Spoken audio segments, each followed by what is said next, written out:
잠깐만요. 지금 이 영상을 여신 당신께 한 가지만 조용히 여쭙겠습니다. 오늘 밤 당신이 아무도 모르는 사이에 조용히 숨을 거둔다면 내일 아침 가장 먼저 당신의 이름을 부르며 울어줄 사람이 이 세상에 단 한 명이라도 있다고 확신하십니까? 배우자입니까? 자식입니까? 아니면 수십 년간 정을 나눴다고 믿었던 그 오랜 친구입니까? 혹시 지금 이 순간 아무도 떠오르지 않아서 가슴 한편이 철렁 내려앉으셨습니까? 그 철렁임이 바로 오늘 제가 당신과 나누고 싶은 이야기의 시작입니다. 쇼펜하우어는 이미 170년 전에 이 질문에 대한 답을 알고 있었습니다. 그리고 그 답은 당신이 평생을 바쳐 외면해 온 바로 그 잔인한 진실입니다.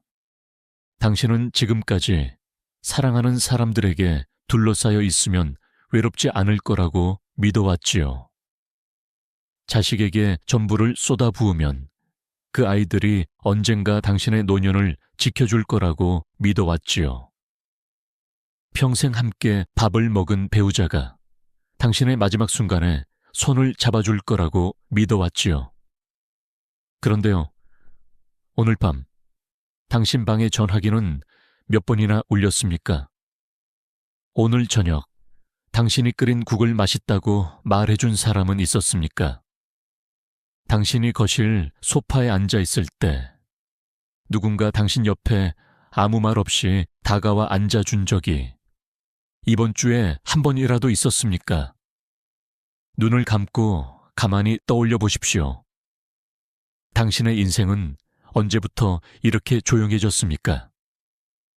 언제부터 당신의 목소리가 이 집 안에서 공기 속으로 그냥 흩어져 버리게 되었습니까? 언제부터 당신은 당신이 가장 사랑하는 사람들 앞에서 유령처럼 투명해져 버렸습니까? 바로 이 지점에서 대부분의 사람들이 가장 큰 실수를 저지릅니다. 그 외로움을 자기 자신의 탓으로 돌리거나 아니면 반대로 주변 사람들을 원망하면서 남은 인생을 분노와 자기 연민 속에서 태워버리고 맙니다. 어느 쪽도 당신을 구원하지 못합니다. 어느 쪽도 당신의 남은 20년을 따뜻하게 만들어주지 못합니다. 자, 여기서 당신께 부탁드릴 것이 하나 있습니다. 이 이야기가 당신의 가슴 한구석을 조금이라도 때렸다면 부디 끝까지 저와 함께 머물러 주십시오.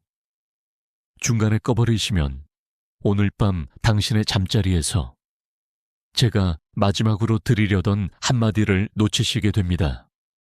그리고 그 한마디가 없으면 오늘의 이 이야기는 오히려 당신의 마음에 독이 됩니다.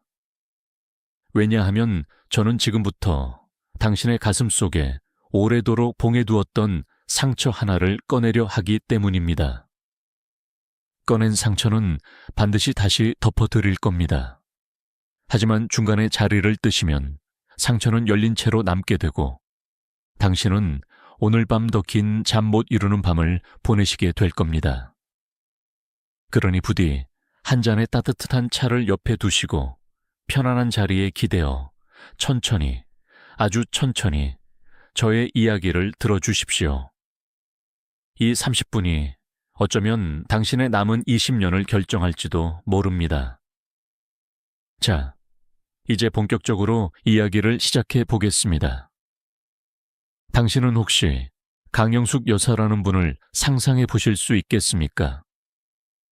올해 70이 되신 분입니다. 젊은 시절 시장에서 채소를 팔며 두 아들을 대학까지 보내신 분이지요. 손가락 마디마디가 굽어 있고 겨울이면 무릎이 시려서 잠을 설치시는 분입니다. 얼마 전 설명절에 오랜만에 두 아들 내외와 손주들이 모두 모였습니다. 강 여사님은 일주일 전부터 시장을 돌며 가장 좋은 갈비를 고르고 손이 빨개지도록 김치를 담그고 새벽 4시에 일어나 떡국 국물을 우리셨지요. 그런데 그날 저녁 큰아들이 국을 한 숟갈 뜨더니 얼굴을 찡그리며 말했습니다. 엄마, 이거 좀 짜네. 요즘 나이 드시면 간을 잘 못 맞추시나 봐. 그 순간 강 여사님의 손에 들려있던 숟가락이 허공에서 멈췄습니다. 그리고 가슴속 깊은 어딘가에서 35년을 눌러둔 어떤 것이 터져 올라왔습니다. 내가 너를 어떻게 키웠는데. 이 말이 목구멍까지 차올랐습니다. 하지만 그 말은 끝내 입 밖으로 나오지 못했습니다. 왜냐하면 그 말을 뱉는 순간 자신이 얼마나 초라해질지를 그녀는 이미 알고 있었기 때문입니다. 그녀는 조용히 숟가락을 내려놓고 부엌으로 들어가 아무도 모르게 수건으로 눈을 찍었습니다. 당신도 이런 순간을 겪어보셨지요? 아니라고는 말하지 마십시오.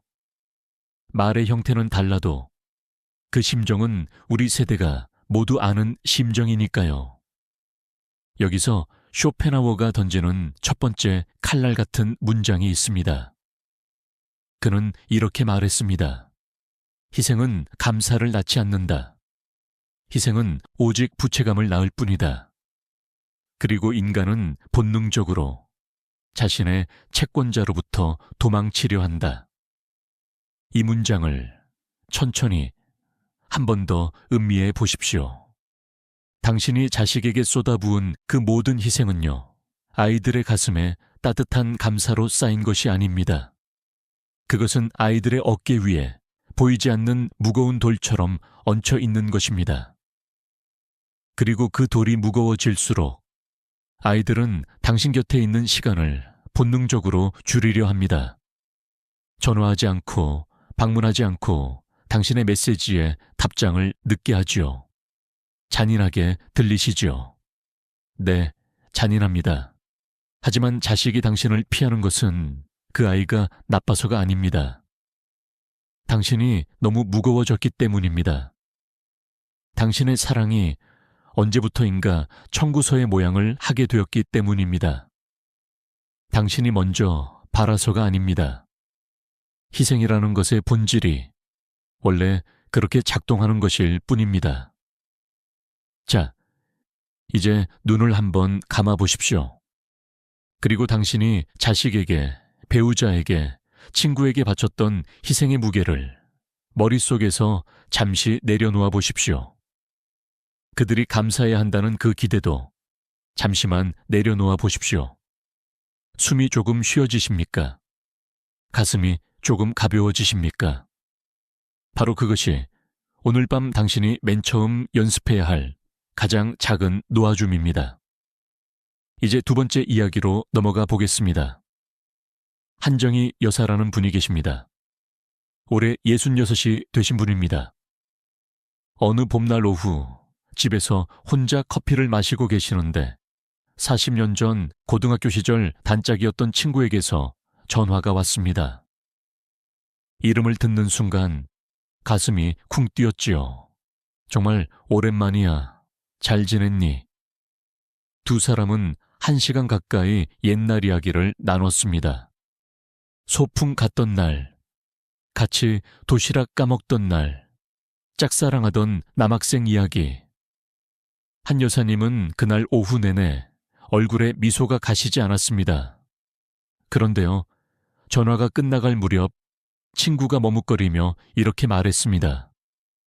사실은 말이야, 우리 막내딸이 다음 달에 결혼을 해. 너도 알다시피 요즘 결혼식 비용이 만만치가 않잖아. 혹시 실례가 안 된다면 축의금 조금만 보태줄 수 있을까? 그 순간 한 여사님의 가슴에서 방금 피어올랐던 그 따뜻한 봄꽃이 시들시들 고개를 떨궜습니다. 40년 만에 걸려온 전화였습니다. 그리고 그 전화의 목적은 결국 청구서였습니다. 여기서 쇼펜하우어는 또 하나의 칼 같은 문장을 남겼습니다. 그는 이렇게 썼습니다. 인간관계는 본질적으로 교환의 시스템이다. 주고받을 것이 사라지는 순간 관계도 사라진다. 우정이라 불리는 것의 구할은 실은 필요성의 다른 이름이다. 잔인합니까? 네, 잔인합니다. 하지만 잘 생각해 보십시오. 당신의 인생 전반전에서 당신에게 가장 많이 연락해 오던 사람들은 누구였습니까? 당신이 무언가를 가지고 있을 때, 당신이 어떤 자리에 있을 때, 당신이 아직 쓸모가 있을 때의 사람들이었지요. 그리고 당신이 은퇴하고 자리에서 내려오고 건강이 조금씩 기울기 시작한 이후로 그 전화기는 얼마나 자주 울렸습니까? 예순을 넘어서 걸려오는 반가운 전화는요, 열의 8분 청구서입니다. 결혼식 청구서, 장례식 청구서, 보험 청구서, 다단계 청구서, 예정이라는 이름으로 포장된 청구서들이지요. 이것을 깨달았을 때 당신은 3가지 선택지 중 하나를 골라야 합니다. 첫째, 여전히 모른 척하고 계속 돈과 시간을 내어주면서 속으로만 섭섭해하는 길. 둘째, 모든 관계를 끊고 원망 속에서 고립되는 길. 셋째, 그 진실을 담담하게 받아들이고 스스로 관계를 다시 설계하는 길. 오늘 밤 당신께 권해드리는 것은 당연히 3번째 길입니다. 그리고 그 길로 가기 위해서 당신은 먼저 하나의 진실을 가슴 깊이 받아들이셔야 합니다. 사람은 사랑으로 움직이는 존재가 아니라 자신의 생존 의지로 움직이는 존재라는 것.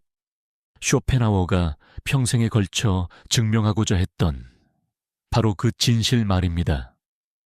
이 진실을 받아들이면 당신은 앞으로 누구에게도 깊게 상처받지 않을 수 있습니다. 왜냐하면 기대하지 않게 되기 때문입니다. 그리고 기대가 없는 자리에는 배신도 없습니다. 배신이 없는 자리에는 그 지긋지긋한 밤에 원망도 없습니다. 이제 3번째 환상을 마주해 볼 차례입니다. 이것은 어쩌면 가장 아픈 환상일지도 모르겠습니다. 바로 배우자야말로 나를 가장 잘 이해해 줄 사람이라는 환상입니다. 이철수 어르신이라는 분을 상상해 보십시오. 올해 65이 되신 분입니다. 아내와 결혼한 지 35년이 되었지요. 어느 저녁 밥상 앞에 앉아 조용히 밥을 드시던 어르신이 문득 고개를 들고 아내에게 말했습니다. 여보, 요즘 내가 이상하게 외로워. 사람 많은 자리에서도 문득문득 마음이 텅 비는 것 같아. 아내는 숟가락을 멈추지 않은 채 무심하게 대답했습니다. 또 그 소리야. 나이 드니까 다 그런 거지 뭐. 밥이나 얼른 먹어. 식겠다. 어르신은 그 순간 입안의 밥알을 삼키지 못했습니다. 목에 걸린 그 밥알보다 더 무거운 것이 가슴 어딘가에서 막히는 것 같았습니다. 35년, 새 아이를 함께 키우고 시부모님 병수발도 함께하고 무수한 명절과 기일을 함께 치른 사람.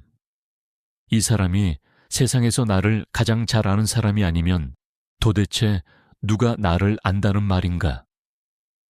여기서 당신께 드리고 싶은 말씀이 있습니다. 그의 아내가 냉정해서가 아닙니다. 아내에게 사랑이 없어서도 아닙니다. 단지 35년의 시간이 서로의 말을 더 이상 새롭게 듣지 못하는 귀를 만들어버린 것뿐입니다. 이것은 비극이 아닙니다. 이것은 법칙입니다. 자연의 법칙이지요. 쇼펜하우어는 이렇게 썼습니다. 결혼이란 두 사람이 서로를 완전히 안다고 착각하면서 평생을 낯선 이방인처럼 함께 살아가는 제도이다. 가장 가까이 있는 자가 때로는 가장 먼 거리에 있다. 그리고 그 거리를 메우려 애쓰는 순간 오히려 더 멀어진다. 당신은 지금 옆에 누워 계신 그분을 정말 알고 계십니까? 그분이 요즘 무슨 꿈을 꾸시는지, 요즘 마음속에서 어떤 후회가 자라고 있는지, 요즘 혼자 있을 때 어떤 노래를 흥얼거리시는지, 그리고 반대로 그분은 당신의 그것들을 알고 계실까요? 아마도 아닐 겁니다. 이것을 깨달을 때 당신은 두 가지 감정 사이에서 방황하게 됩니다. 하나는 깊은 슬픔이고 다른 하나는 이상하게도 자유로움입니다. 그 자유로움의 정체는 이것입니다. 내 옆에 있는 사람이 나를 완전히 이해해 줄 거라는 기대를 내려놓는 순간, 당신은 비로소 그 사람을 사람 그 자체로 바라볼 수 있게 됩니다. 이해해 주어야 할 의무가 있는 사람이 아니라 그저 같은 생을 나란히 걸어가고 있는 또 하나의 외로운 존재로 말입니다. 자, 이제 제가 당신께 아주 실용적인 이야기 하나를 드리겠습니다. 쇼펜하우어는 이런 말을 남겼습니다. 사람의 본심은 말에 숨어 있지 않다. 본심은 습관에 숨어 있다.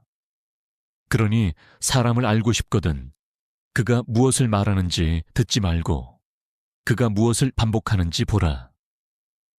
이 말을 기준으로 당신이 앞으로 관찰해 보시면 좋을 5가지의 사소한 순간들이 있습니다. 이 5가지만 조용히 살피시면 당신 곁에 있는 사람이 진심인지 아니면 예의를 가장한 거리감인지를 3분 안에 알 수 있게 됩니다. 첫 번째는 함께 밥을 먹을 때의 앉은 자세입니다.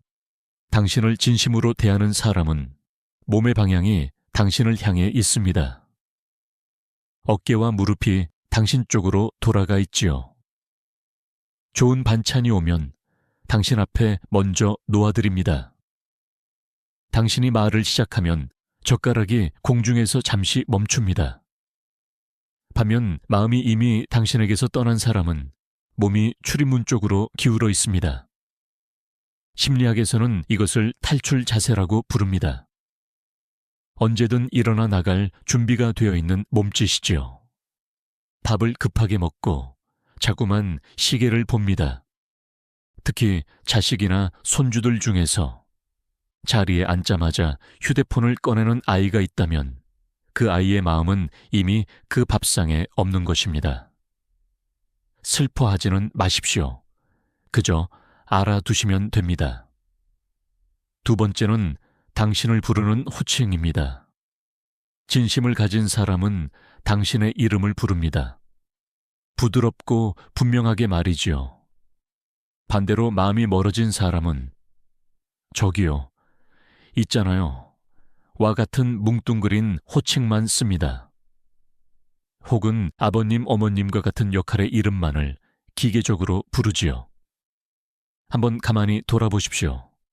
당신의 배우자가 당신의 진짜 이름을 다정하게 불러준 것이 언제가 마지막이었습니까? 당신의 자식이 엄마, 아빠가 아닌 한 사람의 고유한 이름으로 당신을 불러준 적이 있었습니까? 호칭은 거리입니다. 호칭이 딱딱해진다는 것은 거리가 멀어지고 있다는 가장 조용한 신호입니다. 세 번째는 당신이 옛 이야기를 꺼낼 때의 미세한 반응입니다. 당신을 아끼는 사람은 이미 10번도 더 들은 그 이야기에도 눈을 반짝입니다. 몰랐던 척, 아니 정말로 그랬어요 하고 다시 물어줍니다. 반면 이미 지쳐버린 사람은 입으로만 웃습니다. 눈은 웃지 않지요. 고개를 기계적으로 끄덕이다가 슬며시 휴대폰을 집어듭니다. 쇼펜하우어는 이렇게 썼습니다. 무관심은 입에 나타나지 않는다. 무관심은 눈꺼풀에 나타난다. 사람의 눈꺼풀이 내려가는 속도를 보라. 그것이 그 사람이 당신에게 가진 애정의 진짜 온도이다. 네 번째는 밥값을 치를 때의 순간입니다. 부모님과 외식을 나갔을 때 먼저 일어나 계산대로 가는 자식과 자연스럽게 당신이 지갑을 꺼낼 때까지 앉아서 기다리는 자식. 이 둘 사이에는 하늘과 땅의 차이가 있습니다. 오래된 친구와 40년 만에 만난 자리에서 마지막에 10원 단위까지 나누자고 하는 친구. 그것은 인색해서가 아니라 당신이 그의 마음속에서 차지하는 자리가 딱 그만큼이라는 차가운 메시지입니다. 돈은 거짓말을 하지 못합니다. 돈이 움직이는 방향을 보면 마음이 움직이는 방향이 보입니다. 5번째는 작별의 순간입니다. 진심을 가진 사람은 당신이 모퉁이를 돌아 시야에서 사라질 때까지 자리에 서 있습니다. 당신이 뒤를 돌아보면 그 사람이 여전히 손을 흔들고 있지요. 반면 이미 마음이 멀어진 사람은 당신이 뒤를 돌아보기도 전에 벌써 등을 돌려 자기 갈 길을 가고 있습니다. 박정희 어르신이라는 분이 계셨습니다. 68이 되신 어느 겨울날 큰딸을 현관까지 배웅하셨습니다. 엘리베이터까지 따라 나가 복도에 서서 5분을 기다리셨지요. 그런데 딸은 엘리베이터 문이 닫히기 전에 이미 휴대폰을 꺼내 들고 있었고 한 번도 뒤를 돌아보지 않았습니다. 어르신은 현관문을 닫고 거실로 들어와 소파에 앉아 오래도록 아무 말도 하지 않으셨습니다. 그날 밤 어르신은 그동안 미뤄두었던 한 가지를 비로소 이해하셨습니다. 아, 내 딸은 이미 오래전에 마음으로는 나를 떠났구나. 몸이 떠나는 것보다 마음이 떠나는 것이 훨씬 먼저 일어난다는 것을. 이 5가지를 보고 부디 실망하지는 마십시오. 실망하시라고 알려드리는 것이 아닙니다. 깨어나시라고 드리는 말씀입니다. 깨어난 사람만이 진짜 자신의 인생을 시작할 수 있습니다. 환상 속에서 살던 사람은 환상이 깨질 때 무너지지만 진실 위에 서 있는 사람은 아무리 거센 바람이 불어도 흔들리지 않습니다. 자, 이제 당신께 가장 강력한 무기 하나를 쥐어드리겠습니다. 이 무기는 돈이 들지 않고 체력이 필요하지 않으며 누구도 가르쳐주지 않았지만 당신의 남은 인생에서 당신을 지켜줄 가장 든든한 방패가 될 것입니다. 바로 침묵입니다. 쇼펜하우어는 이렇게 말했습니다. 침묵은 어리석은 자를 현자로 만들고 말은 현자를 어리석은 자로 만든다. 인간이 후회하는 것의 10중 8구는 하지 못한 말이 아니라 굳이 해버린 말에 있다. 이 침묵의 칼을 당신은 3가지 순간에 정확히 써야 합니다. 첫째, 자식이 당신에게 말대꾸를 할 때입니다. 예전 같으면 당신은 목소리를 높여 해명하고 너는 왜 그러느냐고 꾸짖고 서운함을 쏟아내셨을 겁니다. 그런데요, 그렇게 하실수록 자식의 눈에는 당신이 더 작아 보인다는 것을 이제는 아시지요. 이제부터는 이렇게 해보십시오. 아이의 눈을 3초간 조용히 바라보십시오. 화내지 말고 서운한 표정도 짓지 말고 그저 그 아이의 영혼 안쪽까지 들여다보듯이 바라보십시오. 그리고 아무 말 없이 고개를 한번 살짝 끄덕인 뒤 돌아서십시오. 그것이 전부입니다. 나이 든 사람의 침묵은요, 젊은 사람의 고함 10마디보다 무겁습니다. 그 무게를 느낀 자식은 그날 밤 잠자리에서 한 번쯤은 당신의 얼굴을 떠올리게 됩니다. 둘째, 무례한 사람을 마주했을 때입니다. 시장에서, 병원 대기실에서, 먼 친척의 모임에서 이상하게 당신을 깎아내리려는 사람을 만나시지요. 예전에 당신은 맞서 싸우셨을 겁니다. 내가 어떤 사람인지 아느냐고 증명하려 애쓰셨지요. 하지만 그럴수록 당신은 그 사람과 같은 진흙탕에 서 있게 되는 것입니다. 쇼펜하우어는 이렇게 경고했습니다. 저급한 자와 논쟁하지 말라. 그는 너를 자신의 수준까지 끌어내린 뒤 자신의 풍부한 경험으로 너를 이긴다. 그러니 이제부터는 무반응의 기술을 쓰십시오. 상대의 무례한 말에 그저 작게 미소 지으며 고개를 한번 끄덕이십시오. 마치 오늘 날씨가 흐리다는 말을 들은 것처럼 아무런 무게도 싣지 말고 말이지요. 그리고는 조용히 화제를 바꾸시거나 자리에서 일어나시면 됩니다. 무례한 자는요, 당신의 반응을 먹고 자라는 존재입니다. 당신이 먹이를 주지 않으면 그는 스스로 굶어 죽습니다. 이것이 나이 든 사람의 가장 세련된 복수입니다. 셋째, 누군가 당신의 사생활을 캐묻고 들어올 때입니다. 이 나이가 되면 안부를 묻는 척하면서 사실은 정보를 수집하려는 사람들이 있습니다. 요즘 자식은 결혼했어요. 그 집 며느리는 어디 사람이에요? 집은 누구 명의예요? 연금은 얼마나 나와요? 일일이 답해주지 마십시오. 일일이 답하시면 당신의 이야기는 1시간 뒤에 누군가의 입을 통해 엉뚱한 모양으로 돌아다니게 됩니다. 이때의 모범 답안은 단 하나입니다. 그냥 그렇게 살고 있어요. 무엇을 묻든 이 한 문장을 부드럽게 반복하십시오. 무례해서가 아닙니다. 당신의 내면의 성소를 지키기 위함입니다. 자, 침묵의 기술을 익히셨다면 이제는 거절의 기술을 익히실 차례입니다.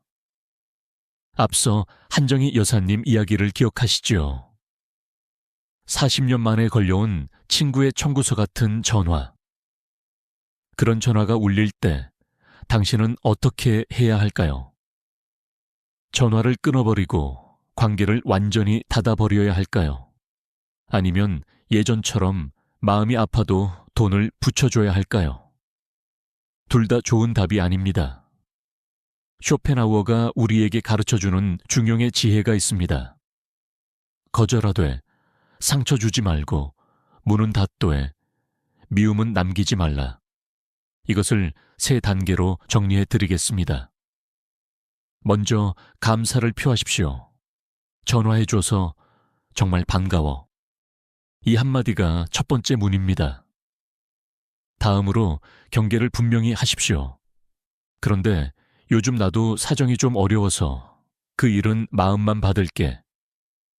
이것이 두 번째 문입니다.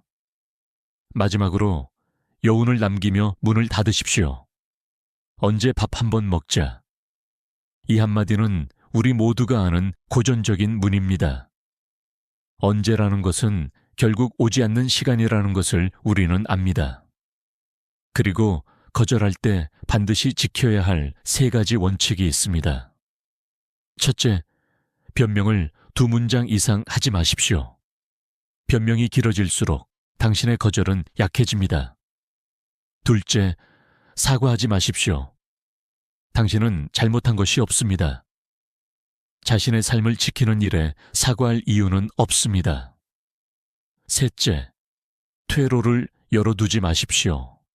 다음에는 꼭이라는 말을 붙이지 마십시오. 그러면 다음에 정말로 청구서가 다시 옵니다. 자, 이제 가장 아름다운 처방전을 하나 말씀드릴 차례입니다.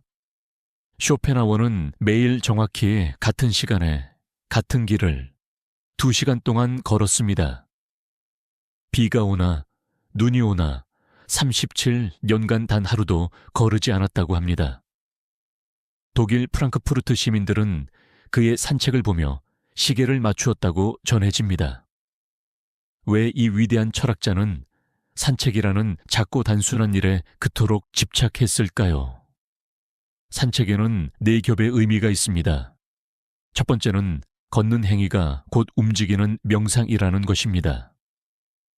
다리가 움직이기 시작하면 신기하게도 머리는 조용해집니다. 아침에 당신을 짓누르던 복잡한 생각들이 20분을 걸으면 절반으로 가벼워지고 40분을 걸으면 문제 자체가 답을 들고 당신 앞에 나타납니다. 상담가도 목사님도 자식도 해결해 주지 못하는 일들을 1시간의 산책이 말없이 풀어줍니다. 두 번째는 걷는 일이 당신에게 남은 거의 유일한 자유라는 것입니다. 당신은 이제 배우자를 다시 고를 수 없고, 직업을 다시 택할 수 없고, 자식을 다시 키울 수 없습니다. 살아온 대부분의 선택은 이미 굳어버린 콘크리트처럼 당신의 발 아래 깔려 있지요. 하지만 매일 아침 당신은 현관을 나서며 왼쪽으로 갈지 오른쪽으로 갈지를 스스로 결정할 수 있습니다. 그 작고 작은 자유의 느낌이 바로 무력감이라는 병의 가장 값싼 처방약입니다. 세 번째는 걷는 일이 자기 자신과의 약속이라는 것입니다. 평생 얼마나 많은 사람들과 약속을 잡아오셨습니까? 상사와의 약속, 고객과의 약속, 자식과의 약속, 친척과의 약속. 그런데요, 지금까지 당신 자신과 약속을 잡아본 적이 한 번이라도 있으셨습니까? 매일 아침 6시 30분에 현관을 나서는 일. 그것은 세상에 단 한 사람, 절대로 당신을 바람맞히지 않을 사람과의 약속입니다. 그 사람은 바로 당신입니다. 네 번째는 인생이 지옥처럼 느껴질 때 산책이 가장 싸고 가장 확실한 탈출구라는 것입니다. 정신과 의사의 상담은 1시간에 수십만 원이 들고, 종교의 구원은 일생이 걸리고, 자식의 위로는 종종 오지 않습니다. 하지만 30분의 산책은 아무 돈도 들지 않고 아무도 필요하지 않으며 반드시 당신의 마음을 조금은 가볍게 만들어줍니다. 걷기의 실천은 이렇게 해보십시오. 되도록 아침 6시에서 7시 30분 사이 뇌가 가장 따뜻한 호르몬을 내는 시간에 나가십시오. 속도는 숨이 깊어지지만 옆 사람과 말은 할 수 있을 정도면 충분합니다. 그리고 가장 중요한 한 가지는 휴대폰을 반드시 두고 가시거나 아예 꺼두시는 것입니다. 휴대폰을 들고 걷는 것은 걷기가 아닙니다. 그것은 단지 이동일 뿐입니다. 쇼펜하우어처럼 산책을 신성한 의식으로 여겨주십시오. 운동이라는 가벼운 이름으로 부르지 말아 주십시오. 그것은 당신의 영혼을 살리는 매일의 미사입니다. 자, 이제부터는요, 조금 더 천천히 이야기해 보려고 합니다. 호흡을 한번 길게 내쉬어 주십시오. 어깨에 힘이 들어가 있다면 그 힘도 천천히 풀어주시고요. 눈을 감으셔도 좋습니다. 불빛이 너무 밝다면 조금 낮춰주셔도 좋습니다. 오늘 이 밤의 남은 시간은 오직 당신과 저 둘만의 시간입니다. 김옥순 여사라는 분이 계셨습니다. 어느 밤 화장실에 들어가 거울 앞에 서셨습니다. 오래도록 자신의 얼굴을 바라보셨지요. 주름진 얼굴, 처진 눈꼬리, 흰 머리카락. 한참을 보시던 여사님이 조용히 거울 속 그 사람에게 말을 걸었습니다. 너 오늘 하루도 수고 많았어. 정말로 수고 많았어. 그 순간 여사님의 두 눈에서 굵은 눈물이 소리 없이 흘러내렸습니다. 그 눈물은 남편이 몰라줬던 세월의 눈물이 아니었습니다. 자식이 안아주지 않았던 세월의 눈물이 아니었습니다. 그것은 자기 자신에게 한 번도 수고했다는 말을 건네주지 않았던 50년의 눈물이었습니다. 오늘 밤 당신께도 이 말을 드리고 싶습니다. 오늘 하루 정말 수고 많으셨습니다. 50년, 60년, 70년, 이 험한 세월을 한 번도 도망치지 않고 견뎌오신 당신은 충분히 잘 살아오셨습니다. 그리고 이 말을 부디 3번만 저를 따라 천천히 마음속에 새겨주십시오. 당신 잘못이 아닙니다. 당신 잘못이 아닙니다. 당신 잘못이 아닙니다. 남편이 무심했던 것도 당신 잘못이 아닙니다. 아내가 지쳤던 것도 당신 잘못이 아닙니다. 자식이 연락하지 않는 것도 당신 잘못이 아닙니다. 친구가 떠나간 것도 당신 잘못이 아닙니다. 그저 인생이 원래 그렇게 흘러가는 것입니다. 강물이 아래로 흐르는 것이 강물의 잘못이 아니듯이 사람의 마음이 멀어지는 것도 누구의 잘못이 아닙니다. 이제 당신 손에 오래도록 꼭 쥐고 계셨던 것들을 하나씩 내려놓아 보시겠습니까? 숨을 길게 들이마시고 천천히 내쉬면서 저를 따라 나지막이 읊조려 주십시오. 10년 전에 나에게 깊은 상처를 준 그 사람, 이제 놓아드립니다. 나를 끝내 알아주지 않은 자식들, 이제 놓아드립니다. 돌아오지 않는 나의 젊은 날들, 이제 놓아드립니다. 했어야 했지만 하지 못했던 일들에 대한 후회, 이제 놓아드립니다. 되었어야 했지만 되지 못했던 나 자신의 모습, 이제 놓아드립니다. 놓아드린다는 말은 잊어버린다는 말이 아닙니다. 기억은 남도해. 그 기억이 더 이상 당신의 발목을 잡지 않도록 그 손을 부드럽게 펴준다는 뜻입니다. 꽉 쥐고 계셨던 주먹을 천천히 펴보십시오. 손바닥에 쥐어 있던 것들이 조용히 허공으로 흩어지는 모습을 상상해 보십시오. 그것들은 사라지지 않습니다. 다만 당신의 몸에서 풀려나가는 것뿐입니다. 그리고 그것들이 풀려날수록 당신의 어깨는 가벼워지고 당신의 호흡은 깊어집니다. 쇼펜하우어는 말년에 이렇게 썼습니다. 고독은 벌이 아니다. 고독은 위대한 영혼들에게만 허락된 마지막 선물이다. 평범한 영혼은 무리 속에서 길을 잃지만 깨어난 영혼은 홀로 있을 때 비로소 자기 자신을 만난다. 평생 당신이 그토록 찾아 헤매던 그 사람이 누구인지 아십니까? 당신을 온전히 이해해 줄 단 한 사람, 당신의 가장 어두운 밤에도 당신 곁을 떠나지 않을 단 한 사람. 그 사람은 사실 오래전부터 거울 속에서 당신을 조용히 기다리고 있었습니다. 다만 당신이 바깥의 사람들을 찾느라 너무 바빠서 그 거울 속의 사람과 눈을 마주칠 겨를이 없었던 것뿐입니다. 세상 끝까지 당신과 함께 걸어가 줄 사람은요, 바로 당신 자신입니다.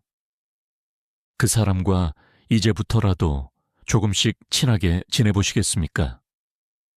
매일 아침 거울을 볼 때 가볍게 인사를 건네보시고 밥을 드실 때 맛있는 반찬을 스스로에게 먼저 놓아드려 보시고 잠들기 전에 오늘도 수고 많았다고 조용히 말해 주시고 그렇게 작은 것부터요.